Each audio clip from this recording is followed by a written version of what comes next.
बिहार का बेगूसराय और बेगूसराय के कन्हैया कुमार का नाम लोगों ने पहली बार तब सुना जब वो जेएनयू छात्र संघ के अध्यक्ष बने थे। जेएनयू में हर साल चुनाव होते हैं और हर साल प्रेसिडेंट बनते हैं। चुनाव के रिजल्ट के दिन मीडिया में चर्चा होती है और फिर सब कुछ सामान्य सा हो जाता है। अगले साल नए प्रेसिडेंट के चुनाव तक। कन्हैया कुमार की कहानी थोड़ी अलग है।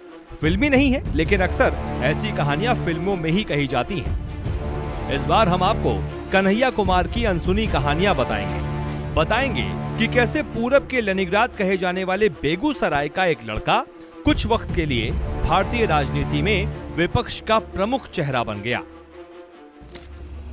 प्रधानमंत्री जी ने ट्वीट किया है,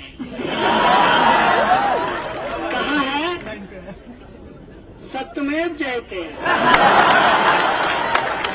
मैं भी कहता हूं प्रधानमंत्री जी, आपसे भारी वैचारिक मतभेद है, लेकिन सत्यमेव जयते चूंकि आपका नहीं, इस देश का है, इस संविधान का है, मैं भी कहता हूं सत्यमेव जयते। 9 फरवरी को जेएनयू में कुछ छात्र अफजल गुरु और जेकेएलएफ संस्थापक मकबूल भट्ट की फांसी का विरोध कर रहे थे। इस विरोध के लिए आयोजित सांस्कृतिक कार्यक्रम में भारत विरोधी नारे लगाए गए थे। बवाल बढ़ने के बाद तत्कालीन छात्र संघ अध्यक्ष कन्हैया कुमार को गिरफ्तार कर लिया गया था। हालांकि अपनी सफाई में कन्हैया ने कहा, मैं वहां कार्यक्रम में मौजूद था, लेकिन कार्यक्रम का आयोजक मैं नहीं था। देशद्रोह के आरोप में गिरफ्तार कन्हैया कुमार तिहाड़ जेल से रिहा हुए। रिहाई के बाद जेएनयू कैंपस पहुंचकर करीब 40 मिनट से ज्यादा भाषण दिया, जिसे कई प्रमुख चैनलों ने लाइव काटा। देश में ये इस तरह की पहली घटना थी।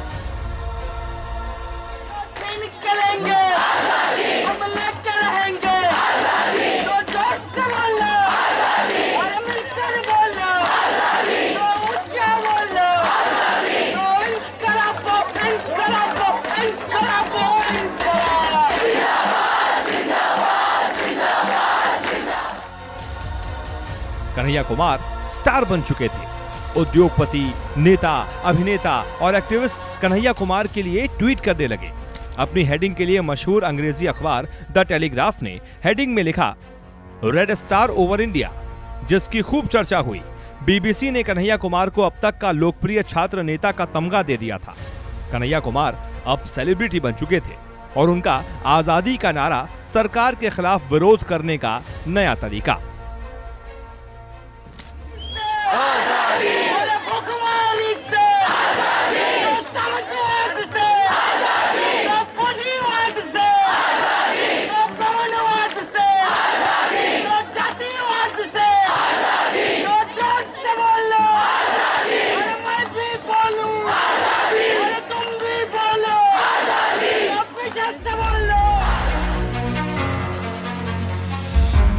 एक दौर था जब बिहार में लेफ्ट पार्टियों का दबदबा था। 1972 के विधानसभा चुनाव के बाद सीपीआई दूसरे सबसे बड़े दल के रूप में उभरा था। खासकर बेगूसराय वामपंथियों का गढ़ बनता चला गया। ऐसा नहीं है कि कन्हैया कुमार बेगूसराय के पहले ऐसे वामपंथी नेता हैं जिनकी इतनी चर्चा हुई। बिहार विधानसभा में कम्युनिस्ट पार्टी का उदय बेगूसराय से ही हुआ है।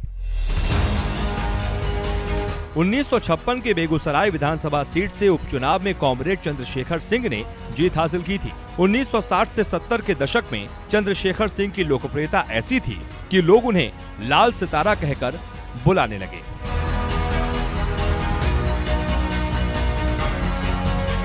बेगूसराय के बीहट के रहने वाले कन्हैया बेहद साधारण परिवार से आते हैं। पिता अब इस दुनिया में नहीं है और मां आंगनबाड़ी में काम करती है।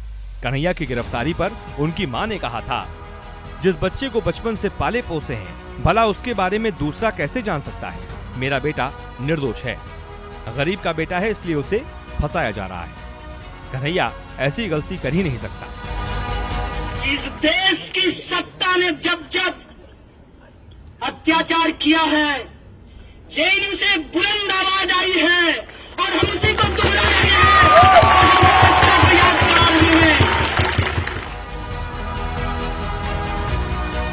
जेल से रिहा होने के बाद कन्हैया कुमार की विकिपीडिया पर एंट्री हो चुकी थी। उनके करीबी दोस्तों की माने तो 5 दिन के अंदर कन्हैया ने तकरीबन 50 इंटरव्यू दिए थे। अचानक शोहरत मिलने पर कन्हैया कुमार कहते हैं, एकदम से कुछ नहीं मिलता। जब मैं पटना में पढ़ाई कर रहा था, तब भी मैं महिलाओं और दलितों की बात कर रहा था। क्लास नहीं चलने पर धरना प्रदर्शन कर रहा था।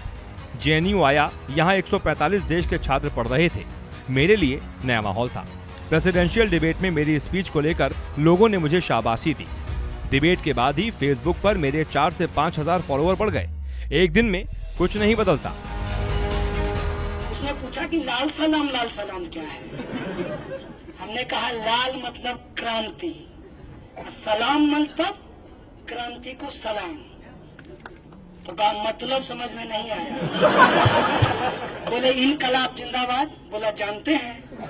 तो बोले क्रांति को ही उर्दू में इनकलाब कहते हैं। कहा ये स्लोगन तो एबीवीपी भी लगाती है। हम बोले अब समझ में आया कि वो नकली इनकलाबी है, हम असली इनकलाबी।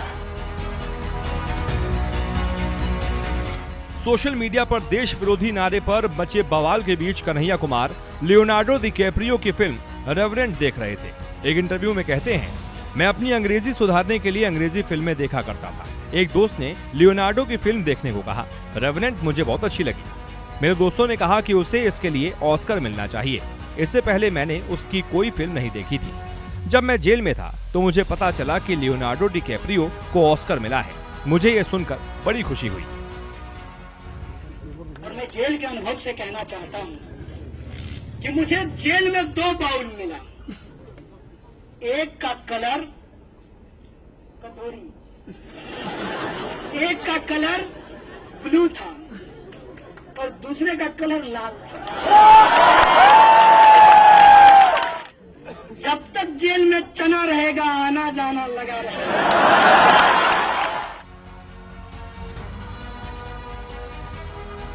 कन्हैया कुमार सीपीआई के राष्ट्रीय कार्यकारिणी के सदस्य हैं।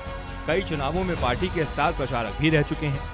पिछले कुछ दिनों से कन्हैया कुमार अपनी पार्टी के ही निशाने पर हैं। सियासी मंचों पर कम दिखते हैं। ट्विटर पर अब पहले की तरह आक्रामक भी नहीं है। सीएए और एनआरसी के खिलाफ कन्हैया को पूरे बिहार में जबरदस्त समर्थन मिला था।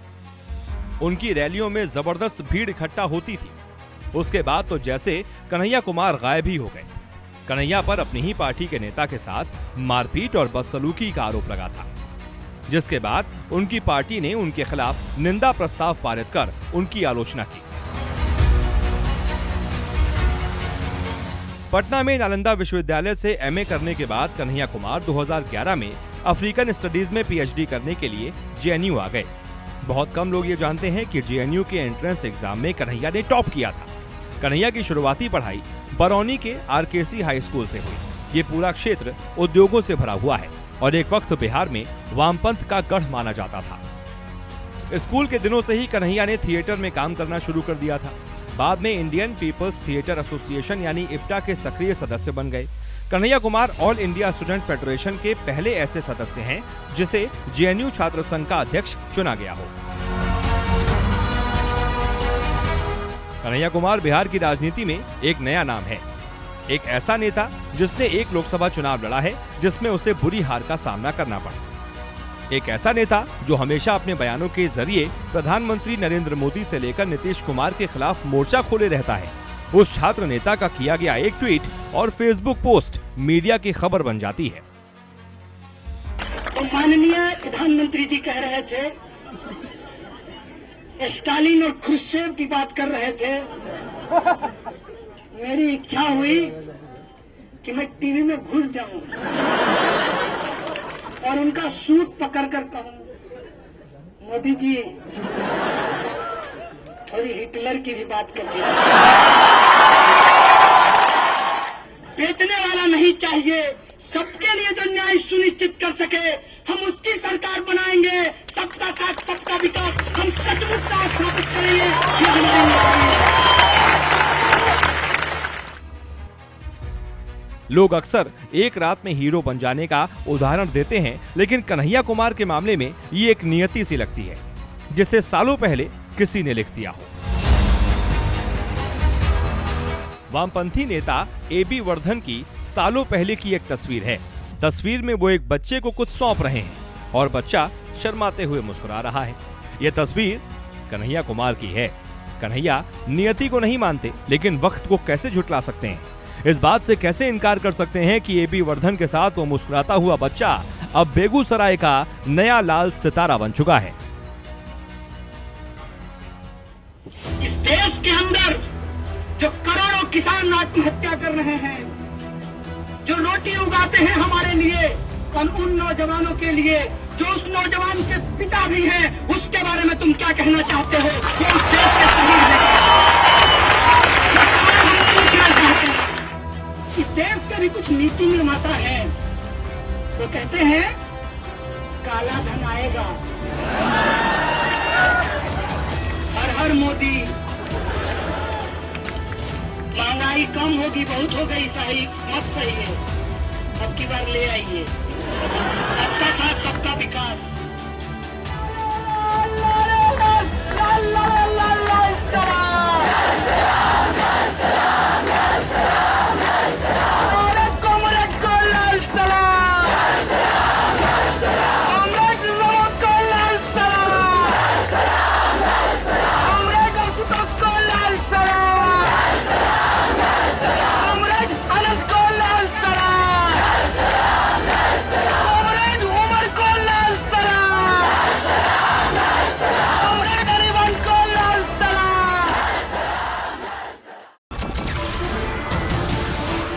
नमस्कार, मैं हूं मानक गुप्ता।